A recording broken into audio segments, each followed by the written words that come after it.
All right, I wanted to do a video on the teeth on a bucket on a John Deere 47 or 48. A lot of the John Deeres, the older ones especially, don't have pins in the shanks. So you have something like that where there's really not a pin hole that goes through the shank. So when you buy the teeth for it, and these are standard bucket teeth, I think they're 2As or T2As if you go online. And when you buy these, the problem is people don't realize that there's really not a need for a pin on this style shank because there's no pinhole, right? So these teeth are set up for two different styles of shanks. There's the press-ons and then there's the pin-on, and this is a press-on style shank.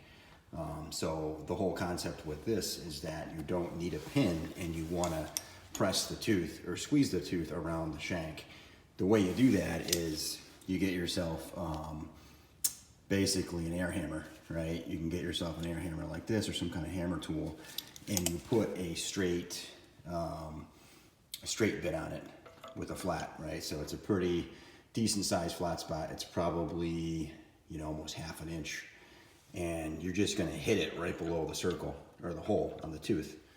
And so when you look at it, when you look at the tooth with the bit on there, I can show you with the center one, it'd be easier.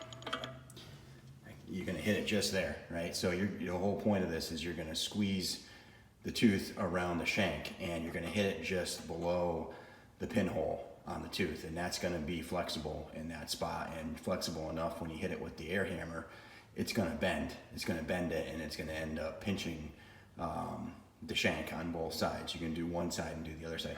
I always do the inner tooth first on the bucket because you can take off the outer ones and then you can get your tool in there a lot easier without the outer tooth being on there. So start in the center, do both sides, and then work your way to the outside from the center. Do the outside last.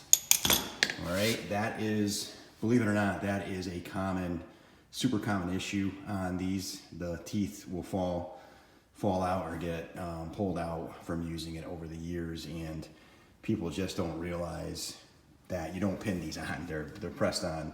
So a lot of people will put pins on either side, trying to press the pins into the sides of these, which it'll stay on for a couple hours, but once you really start digging, it'll just pull those pins out and the tooth will fall out. So these are press-ons, and the way you press them on is through an air chisel. Okay, that's about it.